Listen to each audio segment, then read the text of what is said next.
Welcome back to BBN After Dark. We have our final position preview here. The season starting this weekend. Very excited to get into it. And it's been a long time. I mean, we've been talking about every single position from catcher through the outfield, and now we'll finally talk about pitcher here.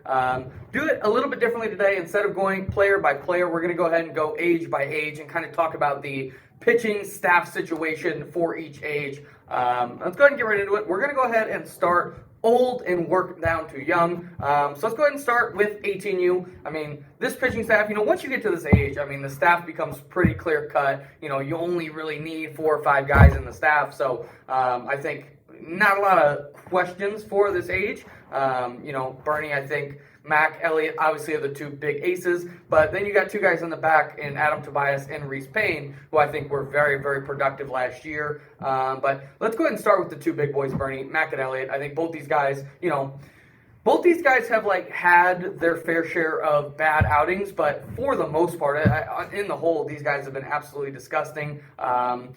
These 2 guys both absolutely dealt in the BWL. I think Mac had 40 strikeouts and 9 walks. Elliott had a bad first outing. After that, he was absolutely disgusting. What are your thoughts about these 2, Bernie, Mac and Elliott, to head this staff? Yeah, both these guys obviously are top-tier aces. Both guys throw hard with great off-speed. They can throw it any time for strikes, especially Elliott. Elliott has, 5 pitches that he can mix and match, throwing them for strikes. It's type of 2 guys that even if you have a bad Saturday, you're looking ahead to Sunday with Mac and Elliott, and you're like, okay, those 2 guys, even if our bats aren't great, our defense hasn't looked great this weekend, those 2 guys get us 2 wins by themselves. Yeah, and then the back end of the staff, Adam Tobias was obviously in the Cy Young conversation last year. Reese Payne, I think, not necessarily a Cy Young caliber arm, but a very solid Saturday guy who's not going to lose you a game. What about these 2 guys, Bernie? I think when you're looking at a team the caliber of 18U Floyd, Mac and Elliott are going to pitch those games against the toughest competition. But I think Adam and Reese are really the perfect guys to kind of supplement that and get wins against those maybe weaker teams. What do you think about Adam Tobias and Reese Payne going into 2024? Yeah, with Adam Tobias, I think he was probably the surprise of that team. That guy's been here for a long time, always been known as a guy who ate the garbage innings. He went up there and just kind of lobbed the ball in the middle, threw strikes. But last year he pitched some big innings for these guys, and he hit his ERA. I don't have the stats for it, but it was very, very low. Might have been the best on the team, honestly, or one of the best. And Reese Payne, I think in the past was known as a strike thrower, but we've seen his strike numbers go up the past couple of seasons. It has came some walks with it, but if Reese Payne's in the zone, he has proven that he can get the strikeouts with the best of them. Yeah, and then let's go ahead and move on here to 16U with Dalton. This team, I think, is kind of the opposite of 18U. Instead of 2 horses at the front and then some role players at the back, it's kind of like 5 guys who could all be the ace on any given day. Teagan has been a Cy Young Award winner before. Elijah Underwood has been in that race. Santiago, Jack Dalton, and Tyler Hall have all been significant contributors. This has been called the best pitching staff in the Bears, Bernie, and I think for good reason. Let's go ahead and start with Teagan and Santi, who I think are maybe on the side of the strike-throwing side of this. Both these guys have been very, very effective by overwhelming the opposition with just pounding the zone and doing it with multiple pitches. So starting with Teagan and Santi, Bernie, what do you think about them going into 2024? Yeah, like you said, these are 2 guys that absolutely just pound the zone. Each throw at least 3 pitches for strikes whenever they want to. And look, when you're playing on a team like Dalton, where the bats are going to be going with that good of a defense, Tyler's one of the best catchers in the Bears. Their infield's one of the best, their outfield's one of the best, right? So all you need to do is throw strikes. You'll be able to mix and match here, keep guys even a little off balance, give the defense a chance, and you're going to be successful. That's what these 2 guys have done at a very, very good rate. Yeah, and then you have, a pair of guys who are maybe the super electric guys, with Elijah Underwood and Jack Dalton. I think if you're talking about potential Cy Young Award winners, I think you probably look at Elijah and Jack just because I think the ceiling's a little bit higher for these 2 guys. Jack Dalton, I think, is going to really take a step forward where, he was kind of on the back end of this pitching staff last year. I think he's going to be moving more toward the forefront of it. And then you got a guy, Tyler Hall, Bernie, who has just been a model of consistency, but also while having that ceiling where he's had some big strikeout games as well. So when it comes to these 3 guys, Bernie, just give me one that you kind of want to expand on here. Yeah, I guess we'll talk about Tyler Hall. The guy really before last season I didn't know much about. He was here for a while playing on the common team, which I never really got to see that much of. And I saw this guy pitch, I believe it was last summer, and he threw about probably 10 to 15 miles an hour harder than I thought he threw. Like, he throws hard, he's a lefty thrower, his curveball's gross, changeup's gross, right? I knew the movement was always been there with him, but I did not know the velocity was there, and I did not know how consistently he throws strikes. Yeah, I mean, I think this guy was one of the surprises for me, at least in the 2023 season with, I always knew he was a solid pitcher, but I was just really impressed with how dominant he was at times. So, yeah, I think this Dalton staff will continue to be one of the best in the Bears. And, yeah, I think it's going to be a real strength for their team.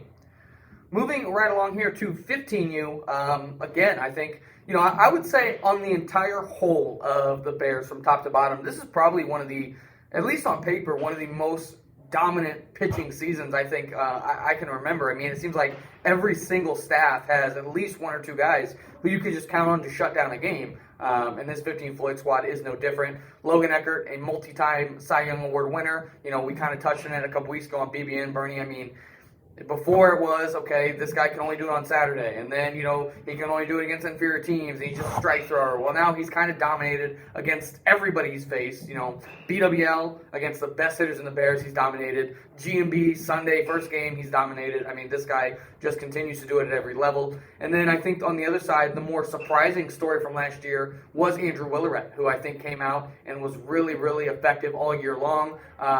Starting with these two guys, Bernie, Eckert and Willeret, I mean, what are your kind of expectations for them going into 2024? I know you've always been high on Logan Eckert, but what do you think about Andrew Willeret? Do you see another step forward for his pitching development, or do you think it'll be, a very similar year to last year, which was a very good year on the mound? Yeah, I think at this point, Logan Eckert, we can expect nothing less than a season, right? Like you said, this guy's multi at this point. He's been doing it for a long time. There's no reason it's going to change. With Willeret, I haven't seen this guy pitch in a live game a ton, but I still think he is a bad first player. I think his offense is what, makes him known as a player still. So I think he'll have a good year, I'm sure. Right? I have no doubts that he's going to have a good year. But the stats put up last year to be better than that, that's just tough to do in general. So I'll say he will have about the same year. Yeah, and then, kind of to round out the top three in this rotation, I think is a guy who came on last year, definitely toward the end of the season, in Noah Hendricks. I mean, this guy was really the talk of 15U, and it felt like there were so many 15U prospects that joined the Bears last fall. Obviously guys like Gunnar Wilson, guys who joined the Bears and were instantly kind of in that conversation, where Noah Hendricks, it felt like kind of flew under the radar and then just immediately got to the top team and was impactful. And I think he kind of goes into the season as the number 3. What were your thoughts on Noah Hendricks' 2023, Bernie? I think, at least for me, I was surprised with how quickly he kind of moved up the ladder. And what do you see for him in store in 2024? Yeah, I think it's kind of funny with this 15U Floyd team. Definitely went into last year saying, if there's a weakness to this team, there's an Achilles heel, it's their pitching staff. And and if you would have said that, you probably would have said their defense. But now you're looking at this team, and all those top guys we've named are not, off the chart strikeout guys. So they need a good defense behind them. And with Eckert, Willeret, and now we're talking Noah Hendricks, and the defense has been amazing. And with Noah, again, another guy who's going to pound the zone with multiple pitches, going to keep the ball down in the zone, get a lot of ground balls for you. Could put the ball almost wherever he wants to. So with how well that defense played last year, with the type of pitcher he is, getting all his ground balls, I have no reason to doubt why he's not going to have another good year. Yeah, and I think for Noah, I think you could see it maybe a tick up in the strikeouts this year. He's been in precision pitching over the winter. He's really been putting the work in to kind of turn himself into a little bit more of a strikeout pitcher without obviously losing the control. And I think we could see a step forward for Noah Hendricks this season. Obviously he doesn't need to do that to be successful, but if he wants to kind of jump into the ace conversation, to the Cy Young conversation, I think if he gets the strikeout numbers up without losing any control, I think you're talking about a guy who could, potentially compete with Eckert and Willeret to head the staff. Outside of these three, Bernie, I think, a couple names I wanted to throw at you. Obviously, Andrew Driscoll has been kind of the first guy out of the bullpen for a while. Braden King has, had his high highs and, maybe some low lows as well. And then Nolan Chilton, who kind of came on toward the end of last year. These three guys, Bernie, and, I would even throw guys like Lucas Perry and Jaden Coleman, two guys who I think we expect to be on Driscoll, but really showed some good, good steps over the course of the fall and the winter. Of these 5 guys, Bernie, who do you think is going to be the most impactful going into next season? Yeah, the most impactful. I mean, if you look at those 5 guys, who's put in the best position, I think automatically Driscoll's in the best position. I think he's going to throw those names out of those guys probably. Because like you said, he's the first guy in the bullpen. They get in any jam, Andrew's going to throw strikes. He's the first guy out of the pen. Because, the worst thing in the world is walking hitters home with guys on base. So he's going to fix that problem for them every time. But I will say Nolan Chilton, I think, looked really good over the winter. I think, giving him a little bit of time, I think his ceiling might be higher than Andrew Driscoll. We could see Nolan Chilton in the rotation at some point.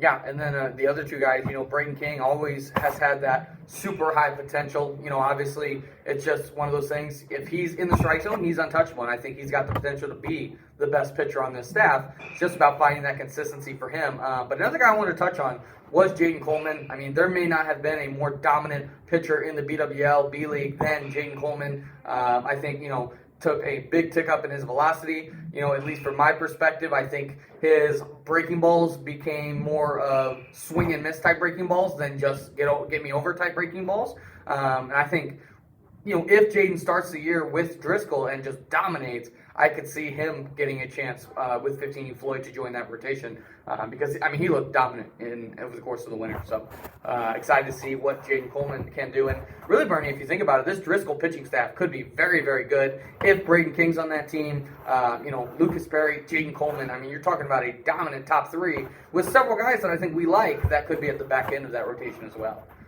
Let's go ahead and move on here to 14U Floyd. Obviously, they've got a couple guys that pitch that are going to start the year with the high school team. So let's start with those 2 guys who, not going to see them for the first 6 to 8 weeks of the season. But when they come back, obviously super impactful arms. Lucas Velchek and Lucas Wilburn. And then another guy I wanted to throw you, Bernie, Jack Kester, who I think has been putting in the work to kind of become a pitcher. Between these 3 guys, Bernie, who do you kind of have the most expectations for, kind of based on what they did last year? Obviously Lucas Velchek has the highest expectations by default, but based on what they did last year, Bernie, who do you have the highest expectations for between Velchek, Wilburn, and Kester? Yeah, tough question because, Kester didn't really pitch last year, and I've seen him in precision, so I think he's going to pitch very well. I think he's, going to eat some innings for that team. So, that's already a big jump. But Lucas Wilburn had a good year last year on the mound, but I think was straight dominant in BWL against not only the best 14 hitters, but the best 15 hitters of the Bears. So I think for me, the expectation going into 2024 is he should have the best stats on this team in my mind.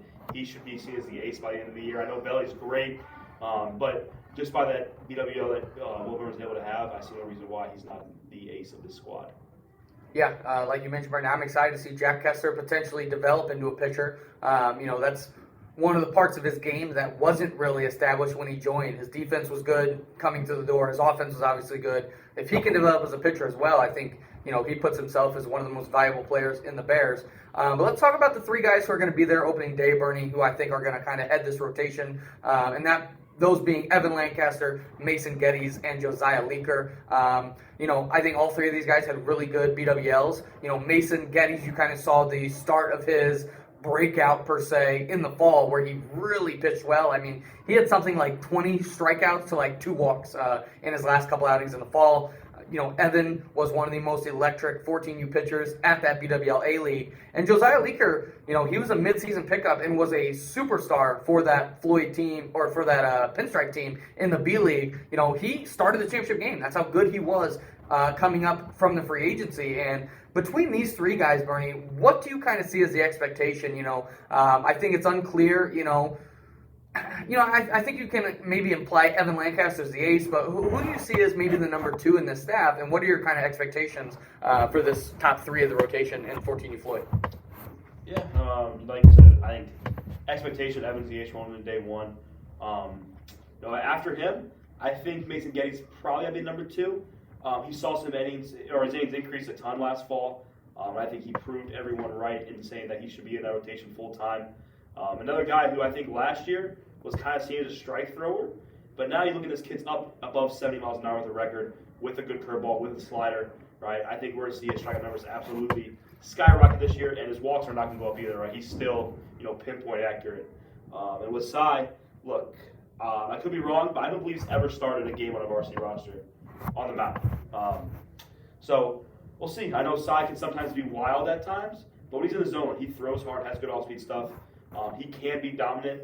So I like seeing him, early in the season, even starting numbers aren't insane, just to pound the zone and be comfortable with that top team. Yeah, I will say, Bernie, Josiah was always that kind of dependable strike thrower. And then the first maybe 4 weeks after moving to 60 feet, he was not even close. I mean, he was all over the place, and I think toward the end of the fall, you started to see him kind of find it back. And that's why it was so encouraging that he had such a good BWL, because it proved that he can pitch well at 60 feet. For me, at least, I think that this offseason has kind of proved to him that he can hang with the top guys. So I'm hoping that maybe that little nervousness or questioning his own abilities is maybe gone going into 2024. But, yeah, I have high hopes for him. The rest of this staff, Bernie, in terms of the bullpen and even the maybe second starter on Saturday, I'm going to throw out a handful of names to you, Bernie, and I just want you to tell me maybe one or two guys that you could see being impactful arms. John Armbruster has obviously been putting in the work over the course of the winter. Trevor Anderson threw some big innings last year for the lower level teams. Didn't necessarily get a chance on the top team to be a starting pitcher. Jacob Villette has kind of been Mr. Dependable, whichever team he's been on. Maxim Borodko's been putting in the work. Zach Reich's been putting in the work. And really, Bernie, anybody else that you could think of as well. Of those guys, give me one or two names that you kind of have expectations for this spring, summer. Yeah, I think the guys who get the most chances, right? The guys most impactful is probably Trevor Anderson. I think he's going to get the most names out of these guys. I think he's going to start a lot of games for this team. I think he's going to do well for that team as a Saturday guy or deep in the sunny type guy. I'll tell you one thing though. I'll throw out a guy that I don't think a lot of people are expecting, and that's probably Zach Reich. This guy's working hard at pitching, man. I don't know where he's going to end up starting the season, but he's up to like 66 now with his record, maybe even higher than that. He's throwing hard. He's throwing strikes with his fastball. Hasn't really developed the second pitch yet. But, if you're pitching for a team like Floyd or for Bell, right, if you're pitching for Floyd, you're probably going to pitch some type of garbage time where you're up by a lot or down by a lot. And your goal is to throw strikes, right? You're probably only throwing one pitch for strikes just to get through the game. And, Zach Reich throws hard, right? He can do that with his fastball. And same with Bell, right? If he's on Bell, I think he can, throw his fastball hard for strikes. There's not too many guys at that level that can hit him. So I think, he's going to get a lot of good experience this year. Yeah, I think the staff is going to be sneakily pretty deep. I think when you look at Velchek, Wilburn, and even Kester being out to start the season, I think maybe you question the depth of the staff. But I think there's a lot of different arms here, and even if we just named 5 or 6 guys, even if 2 of those guys don't end up working out, I think you still end up with a really deep pitching staff. So yeah, I'm excited to see what we get out of the back half of this rotation. Moving on to 13U Floyd, I'll be honest right now, I think this is going to end up being the best pitching staff in the Bears when it's all said and done. Maybe not necessarily at the top. I think Dalton maybe has some more electric arms. You could even say with Lucas Velchek, Lucas Wilburn, Evan Lancaster, maybe the top half of that rotation is a little bit more electric. But I think in terms of a 6 guys who I think could pitch really, really well, I think this staff is going to be the deepest in the Bears. Let's start with the top 3, Bernie. I think everybody is expecting ZZ, Caden, and Cam to be kind of that big 3 that we talk about. ZZ, I think, being the highest ceiling of the 3 of these guys. Obviously throws the hardest. I think has the most electric stuff. Cam showed that he can be dominant last fall. And then Caden, who I think he kind of gets the reputation of being Mr. Reliable, but I think he's shown that he can be that dominant 10 strikeout guy as well. What do you think about this big 3, Bernie, going into 2024? Yeah, if you're still with this big 3, of course, I know Kenny's feeling really good about it. You got ZZ, like you said, the electric type guy, throws really hard. But I think he's great all season. BWL, he proved that. I think that he's going to be around the zone now. It's not going to be like, sometimes last year you go, ZZ would face the first 3 hours of the game, and then you end up getting Pullsy walk the first 3 guys. That's not going to happen this year. He's going to throw strikes. And like you said with Caden, I always tend to like the guys who throw the off speed for the strikes. I think that neutralizes a lot of teams, right? Because I think a lot of teams can hit velo, but not many guys can hit that off speed. So he's going to have a great year, I'm sure. And then same with Cam, right? He's in the zone. One of the best curveballs in youth baseball. Can be nasty as well. Yeah, I think this top 3 is going to be dominant. I think ZZ's probably going to get the first look as the ace of this staff, per se. But I think Caden, Cam, and ZZ are all going to pitch big games and be really impactful. But what's really impressive for me, Bernie, is the depth. So I'm going to throw you a handful of names here, and I just want you to pick 1 or 2 that you want to expand on. But I mean, I think that several different guys could be really, really impactful, but the names I want to throw at you, Bernie: Avery McNicholas, Josh Tollier, Nick Byrne, and Owen Weibrecht. Of these four names, Bernie, go ahead and pick two that you want to expand on here. Yeah, first I guess I'll go with Josh Tollier. I know he's kind of in this category right now. He's not in the top three, but this kid has the stuff to be in that top three. Just looking on pure, just movement, how hard he throws. I think it easily. I think we picked him every year for some kind of sleeper breakout on the show, and I think every year he's delivered on that. He's gotten better and better every year. I see no reason why next year he can't be in the top three guys. He has stuff to do it.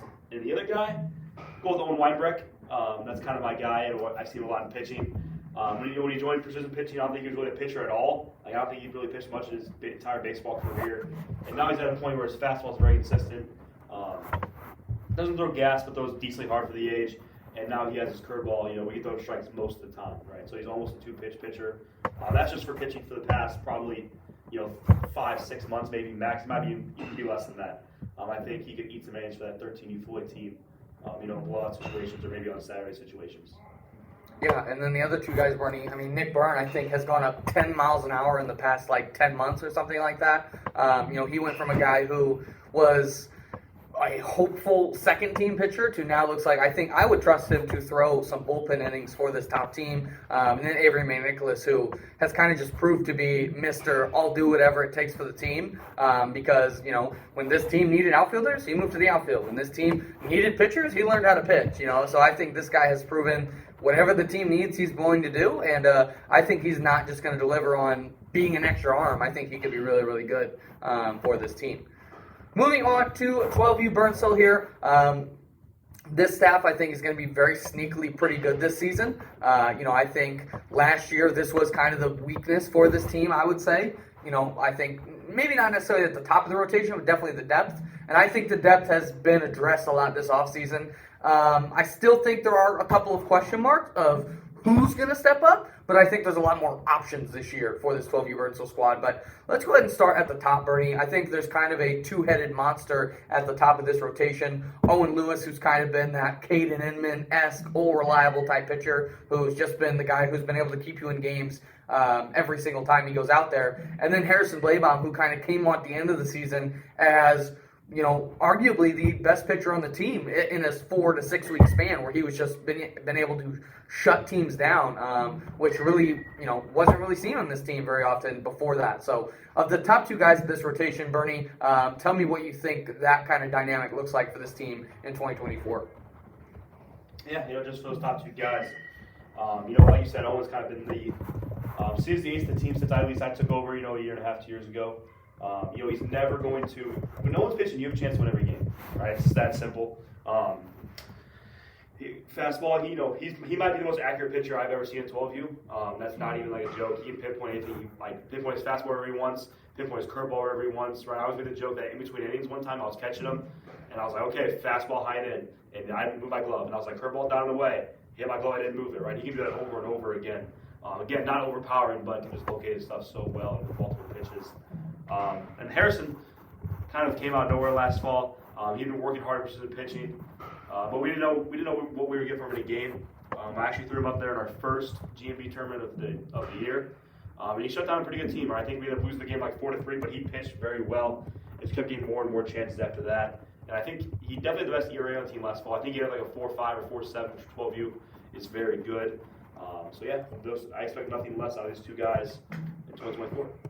Yeah, and then the rest of the rotation, Bernie, where I think is the big kind of question mark. I'm going to throw a bunch of names at you, Bernie, and I want you to give me two guys who you could see, maybe not necessarily a prediction, but what do you think could be a realistic outcome for the third and fourth highest innings guys on this roster? So I'm going to go ahead and go through the names here. Hunter Finley, Rudy Montenegro-Langley, Cale Taylor, Rowan Damschroeder, Connor Kennedy, and Garrett Perkins. I think all capable of getting on the mound and producing for this roster. But what do you think is, again, it doesn't necessarily have to be your personal prediction, but what do you think is a realistic outcome for the third and fourth innings eaters for this team? Yeah, if you're asking me, I think the third is really, I'm not going to say clear cut, but I think Finley's definitely the option for the third guy. He's the type of guy who can go out and eat 5 or 6 innings every Saturday for you. He's got a ton of zone, can do with a couple pitches, and now he's working hard for pitching. recently broke his record. He's throwing now a lot harder than he was when he joined. I think he's the pretty clear-cut, favorite to be the number 3 in innings.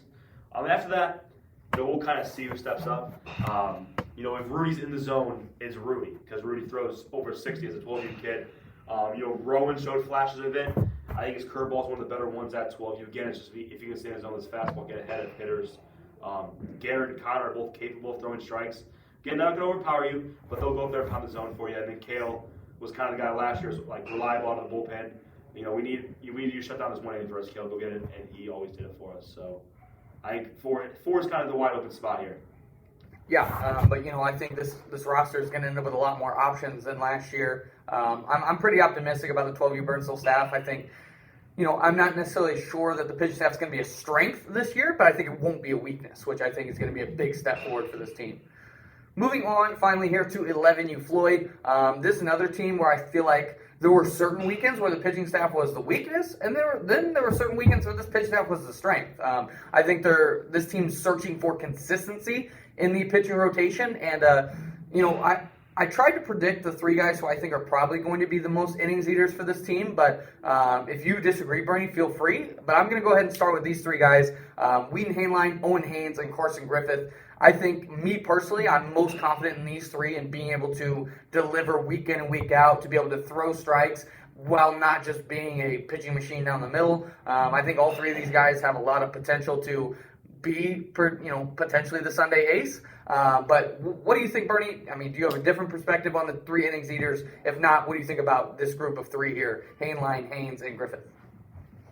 Yeah, those are probably the 3 I'm going to go with as well, as far as innings leaders. But Griffith, I think, was seen as the ace most of last fall. I think he started most of the first Sunday games, the big game on Sundays. Him and Wheeler, strike throwers, right? They're never going to lose your game. I know Carson had some insane walk stat per innings, right? With 2 guys and 25 innings, that was something crazy.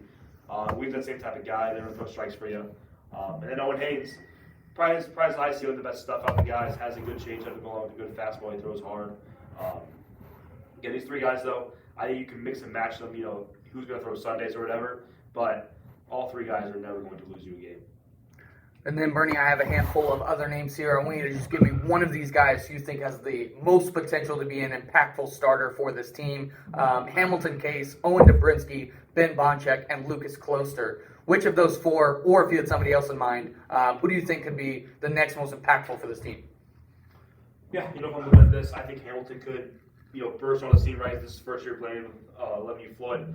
But for the purpose of the question, I'll go with Dobrinsky just because he's the proven guy. I saw him pitch today live. It looked good in practice today. So I think he'll be right back to, starting at least one of the 4 games, right? I think he's going to get the opportunity to do that to start the year.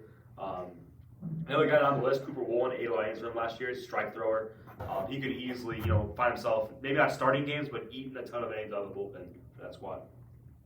Yeah, and then finally, Bernie, before we get to our sleepers and breakouts, I just kind of want to get an overview of some of our second-team arms. The first 2 guys I wanted to ask you about are Cole Miller and Sam Dollins. I think these 2 guys both have that ace potential to be the top of the staff for this 6U Burn squad. Of these 2 guys, who do you kind of have more faith in to be more consistent, and who do you think has the higher ceiling between Cole Miller and Sam Dollins? Yeah, 2 different pitchers. Cole definitely fits the more consistent model, I think. At least from everything I heard from BWL, he threw strikes almost the entire time. But Sam Dollins is definitely the higher ceiling guy. Throws very hard. I think he's up in the 80s for this record. Good slider, good changeup to go with it. He's the type of guy that, some games will go out there, he'll walk 6, strike out 9 in 3 innings, and he'll throw 85 pitch 3 innings. That's all he'll be able to give you. Or he goes 6 innings with, 1 walk, 12 Ks, and he absolutely dominates, throws 6 innings like 80 pitches or so. Sam Dollins is the type of guy who could win you a game by himself. Yeah, I 100% agree, Bernie. I think both those guys could be really, really effective.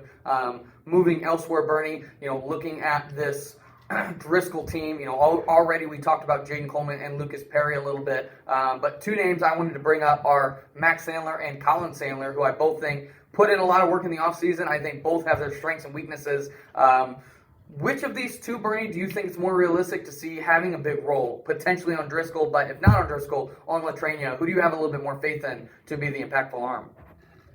Yeah, both these guys are on Driscoll. Max is definitely the more proven arm. Threw a lot of DWL, threw a lot last fall for Latraney and his team. So I think just out of the gates, he gets the most chances. But I'll tell you one thing. I would like to see Colin maybe, if they're on Driscoll for their bats, right, beat on the team, if he goes down and pitches to Latraney a couple times maybe, gets his feet wet, he's new to pitching. I think he's still a big kind of question mark. And he pitches well for Latraney. I think you could see him, very quickly getting into Driscoll, depending on how his outings go. But start the year, I think Max is definitely the guy that you pick to be the more impactful arm. Yeah, and then the last question here, Bernie, before we get to our sleepers and breakouts, I've got 4 names here who I think are a little bit, more unproven guys, and I just want you to pick one of them, Bernie, and give me a little bit of, some analysis on them. Jacob Lowry, Tucker Pawnell, Tommy DeClue, and TJ Patrick. Of these 4 guys, who I think have all, shown an interest in getting into pitching, and, I think at times have all 4 shown something on the mound. Which of these 4 would you like to expand on? Yeah, first, say something quick about one player first, I'll go to another player. Jacob Lowry's gotten so much better in such a quick time. I think his record's like 59 now. When we started, it was like 51 or 52, and that was just like 2 months ago, right? That was not long ago. He's gotten a lot better. I don't know if his time's right now to start the year to be that effective, but you give this guy another month or 2, with the ratings getting better, he will be a very good pitcher for that second, third team. And then the guy I'll talk a little more about is TJ. Look, I think there was times last fall where, JT, came up to me and he was like, Bernie, I only got 2 or 3 pitchers on this team. He's like, I don't know who the heck's going to throw the 4th game or, a Saturday game for me. And he kind of threw TJ up there. He was like, hey, I'm looking to use the guy. I need you to be able to do it. Go figure it out, basically. And TJ, I thought, he wasn't dominant last fall when he stretched the imagination, but he had a decent little fall pitching. I think he performed decently well to BWL if he got a chance. He's working hard precision, man. I think that JT is going to lean on him to start a game every single Saturday when the season gets going. He's going to rack up the innings, right? He's going to eat you at least 5 innings every time he goes out. But I think the walks are going to be down, strikeouts will be up this season for DJ. Yeah, I think it's a great call. He's definitely been putting in the work. So let's go ahead and jump into our sleepers and breakouts, Bernie. We're going to go ahead and give 2 each here. 2 sleepers, 2 breakouts. Once again, a sleeper is a player who's, a surprise. He's a guy who's going to come out the gates and be a lot more effective than people maybe think. A breakout is a guy who's going to go from whatever tier they're in and jump up 1 or 2 tiers. For me, I think the tiers are, for pitchers, prospect, bullpen, starter, and ace is kind of the 4 tiers for me for pitchers. So let's go ahead, Bernie, and start with your first sleeper here. And it's Atticus Slocum. And he's a guy who we didn't talk about too much. I think he's going to start the season either with Latraney or Driscoll, but a guy who's been putting in a lot of work. Give me your sleeper case here for Atticus Slocum. Yeah. Like I said, I have no idea what teams guys going to end up on. And I really don't think he pitched a ton last fall. He probably did a decent amount, but he's been working very hard on decision all winter. And this guy's just recently started his high school season, and he's had a massive success over there, hitting and pitching. Right, he's been great both so far with his high school team. So I see no reason why he doesn't eat a lot of innings for Driscoll if he's on that squad. Or, even if he's on the train now, I think he's easily the best pitcher on that team. I think whatever situation is great for Atticus, and I think he's having a very good year. He's having a very good year whatever team he's on. Yeah, definitely been putting in the work in. I know he's having a really good high school season as well. For me, my first sleeper is going to be Whedon Hainline. I think this guy has kind of been seen as a, strike thrower, a guy who's going to go up there and do his thing. I think he's going to be really, really effective this year. Would I go to the level of him being an ace caliber pitcher? I'm not sure, but I think he's going to be a very reliable pitcher where, again, this 11U Floyd team needs consistency. I think you're going to see Whedon go out there every single week and deliver, giving his team a chance to win the game every single week. Kind of like we talked about with Owen Lewis. I think Whedon could go out there and be that Mr. Reliable that when Whedon's pitching, you're in the game. So, yeah, I'm really excited. I think this is the best I've seen Whedon look, against live batters. There's been a long time where he's been good, throwing to the 9 box, and then a batter gets in there and he gets a little bit off, but I've seen him throw to some live batters and he's been looking really effective. So I think this is the year Whedon really takes that step forward.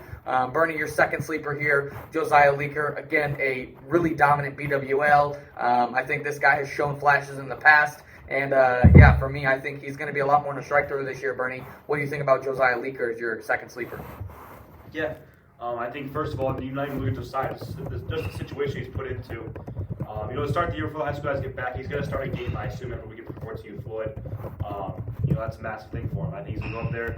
He's going to prove that he belongs, even when the high school guys come back, that he belongs still in the rotation or, first guy open or something for that team.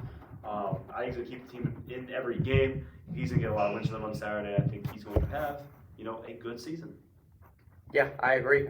For me, I'm going to go with Hunter Finley. I think this is a guy who not a lot of people have given a lot of thought to in terms of his ability to be impactful on a varsity team. And I think he's going to be really, really good for this Burnsville squad. Again, kind of like Whedon. I'm not sure if Hunter this year is going to be ace caliber, but I think he's going to go out there and just give that 12U Burnsville team a chance to win. And if you've got 3 guys in rotation doing that, I think it's a recipe for success. I think Fish Finley has the potential to be, one of the best Saturday starters in the Bears. And I think he's going to give that Burnsville team a chance to win every single time he goes out there. I think he's going to be a lot more than just a BP strike thrower, like maybe, some other pitchers in the Bears who are seen as good control guys. I think Fish is going to outperform a lot of those expectations. So, a huge sleeper for me. Going into our breakouts, Bernie, your first breakout, we'll go ahead and stay at that same team, is Harrison Blaybaum. Obviously, he was a starter last year, and I think you're kind of seeing him having the potential to take that breakout into that ace caliber. So give me your breakout case for Harrison Blaybaum. Yeah, statistically, just looking at straight ERA, he was best pitcher on the team last fall. I think you can make an argument that maybe Owen had some of the tougher matchups, right, being the Sunday guy. But Harrison had a great year. Statistically, was the best pitcher on the squad. And look, just from everything I've seen of this guy, he had a rough first time in BWL, but after that was, nails after that. I've seen him in live pitching with my 12U guys recently. He's probably thrown 3 or 4 separate times in live, and I'm not sure how many hits he's given up. It's very low, maybe 1 or 2. He looks nearly unhittable, and he's moving very hard precision. Again, he looks good with his fastball. His curveball's gross, he's throwing strikes. And then his changeup's coming along very quickly as well. He throws pretty hard, right? He's up like 59 or 58 of his record. So, I think he's going to be a legit ace caliber pitcher this year. Yeah, I think that's a great call. 100% agree with that one, Bernie. I'm going to go with Jack Dalton. I think, again, we kind of talked about this Dalton team as 5 different guys who could be the ace. I see Jack kind of taking that step forward and being the dominant arm for the staff. I think he's got the best combination of electric stuff while also being able to throw strikes. And I think that's going to be the magic kind of combination that I think he's just going to absolutely take over and have a monster year on the mound. I can see him definitely being in the Cy Young conversation all year long. Bernie, your second breakout here, Mason Geddes. This is a guy who, last year didn't pitch at all for the top team for a long time, then started getting some chances down the stretch. I think, you could definitely see him turning into an every weekend starter, Sunday guy, and maybe even jumping into that ace category. Give me your thoughts on Mason Geddes as a breakout. Yeah, I talked about him a little bit earlier on the show, and I talked about him a decent amount. Kind of repeating everything real quick. Last year, the summer didn't get a lot of innings for the top team. Last fall, saw his innings massively increase. And I think it was kind of seeing the strike thrower guy who wasn't getting a ton of strikeouts, had decent off speed, but again, not going to turn a ton of guys out. And this winter, had a great BWL, is up now to over 70 miles an hour. And today, when I was radaring him, just today, every single pitch I radared, he was over 70. It was 71 basically every time. So he's staying above 70. Has a good curveball to go with it, good slider to go with it. I think this guy is going to be, I think everyone casters kind of see as the ace right now, but Mason's going to give him a run for his money. And it's going to be a great duo top of the rotation, as Mason's going to be a legit ace this year. Yeah, 100% Bernie. I agree. I think that's a great call. For me, for my second breakout, I'm going to go with Avery McNicholas. I think this guy, again, I think people the general consensus is he's going to be a reliable strike thrower. I think he's got the chance to be much, much better than that. My kind of bold take for Avery is I think he's going to be a top 3 pitcher for this 13U Floyd team. I don't know which of the 3 kind of horses we talked about that he's going to be better than, but I think one of them is going to falter enough to where Avery is the 3rd, if not 2nd best pitcher on this team. I think he's put in a lot of work where he's throwing hard and is able to throw breaking balls for strikes. And I think Caden and Cam and even ZZ have kind of the reputation of having better off speed than Avery, but I think he's really closed that gap. And I think his combination of fastball, curveball, being able to throw both for a strike, I think he's going to be a top 3 pitcher for this 13 Floyd team. I think he's a sneaky Cy Young candidate, judging that he's probably going to be facing a little bit of inferior competition. So I think he's going to be a really sneaky candidate to win the Cy Young Award. So that's going to do it for this episode of BBN After Dark. Very excited to jump into the season. We're going to break it all down next week. So very excited to get into it. Bernie, thanks for joining me, and we'll talk to y'all next time.